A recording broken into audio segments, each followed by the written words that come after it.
Let's bring in MSN's Jillian Frankel. She's at a Los Angeles County ballot processing center where the work continues there. And former federal prosecutor Ankush Khardori is with us as well. Jillian, President Trump is continuing to falsely point to this lengthy counting process as evidence of election fraud. He has, as we know, a well-documented history of spouting this disinformation. Take us through the reality of how elections work in California and why it takes longer to count all the votes. Anna, good morning. That's right. We've repeatedly seen President Trump take to Truth Social to criticize the vote counting timeline here in California, to criticize this process. But this is a very typical timeline for calling races and counting ballots. It's normal for it to take at least a few days, especially in a race like this, where for the governor's race, we've got some 60 candidates running. And just given the sheer volume of mail-in ballots here, I actually want you to take a look behind me. This is as close as we can get here, but these ballots are being counted here. Los Angeles is the biggest election jurisdiction in the country. And here in California, ballots are counted as long as they're postmarked on or before Election Day, and as long as they're received by county election officials within 7 days of Election Day. Anna? Jillian, what about the state of these two races we're watching, the mayoral race as well as the gubernatorial race? Any sense of when we may get the final word on who's going to face off against Becerra, who's already advanced in the governor's race, or Bass in the mayoral race this November?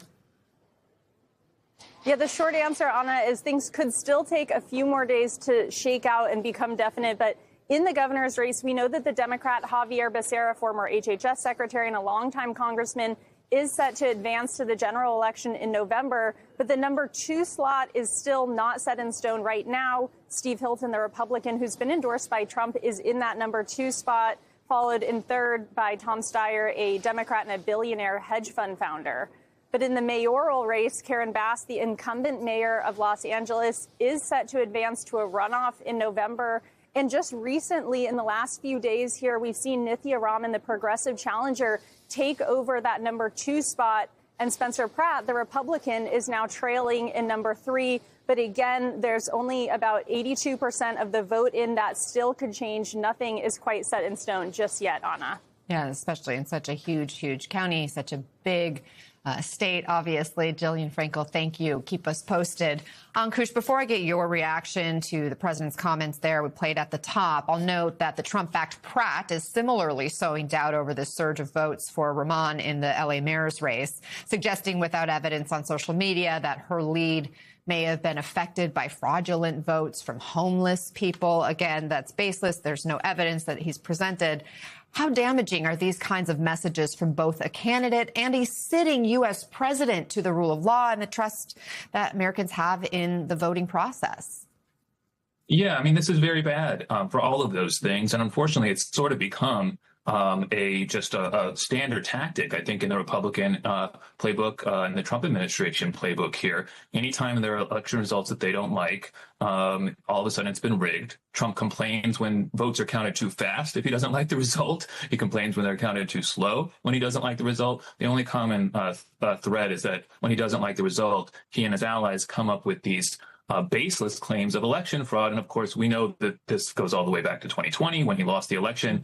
That interview he did with Kristen Welker was really striking. I mean, he's still insisting that he won the 2020 election. And he is our sitting president. We've spent a lot of time talking about President Biden still, who's no longer in office. The sitting president, I can no longer tell if he thinks he won the 2020 election or not. He definitely didn't, but he looked like a crazy person arguing with Kristen Welker about it.